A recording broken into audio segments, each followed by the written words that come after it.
All right, friends, it's Wednesday. We check in with TMZ on Wednesday. All the latest news coming out of Hollywood. And today's going to be a lot of juicy gossip going on. A big one today. Which is why we're talking to Michael Babcock. He's joining us live from LA. Good morning, Michael. Good morning, guys. How are you? We're doing pretty good.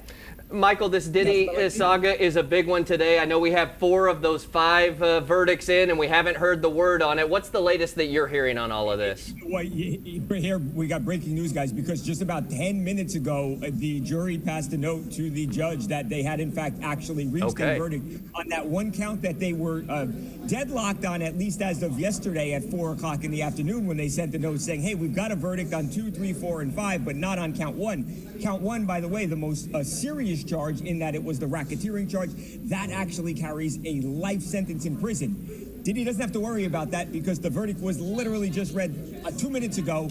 Not guilty on count 1. Oh, wow. This is a massive win for Diddy. So he effectively here, he had 3 not guilty counts where he was found not guilty on those 3 counts, and 2 where he was found guilty. This essentially has now just become not a racketeering case anymore, but simply a prostitution case.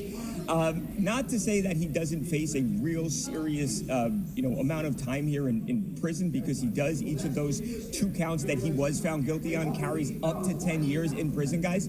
So theoretically here, he could face 20 years in prison, but I would think in reality, it's probably going to be far less. Again, that RICO charge, the racketeering charge, could have put him in prison for the rest of his life, and he was just found not guilty. Oh, wow, that is breaking news for sure. Yeah, that racketeering charge would have faced a big penalty there, so thank you for all that, Michael. Definitely something we're going to keep staying on to and just keeping our eye out for that. Now, we also want to know about this bromance of the century with the New Kids on the Block and Backstreet Boys. What's going on with that?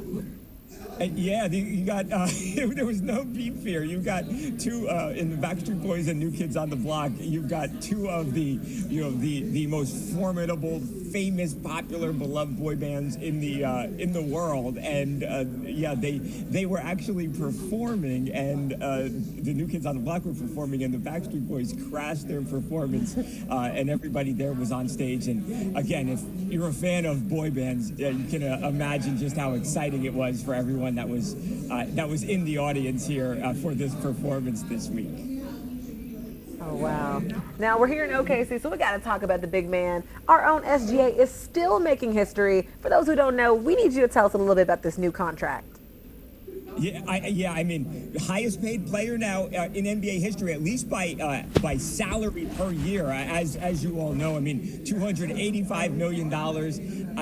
It's a remarkable amount of money over a 4-year period. Obviously, now at the very least, this keeps Shea in your city for through the 2030-31 season. And I mean, you want to talk about having a great year where you win the MVP. And I know I'm not telling anybody things you guys don't know, but to win the MVP, to then win the title, and now to get this massive contract, you want to talk about being on top of the world. And I think by all accounts a great dude, and for sure, very cool to see him having as much success as he is having now. We're pretty excited about it as well here in OKC. I know you're busy out there, Michael. We're going to let you get to it. Thank you, sir. Good news like that for my basketball team. Thanks, guys.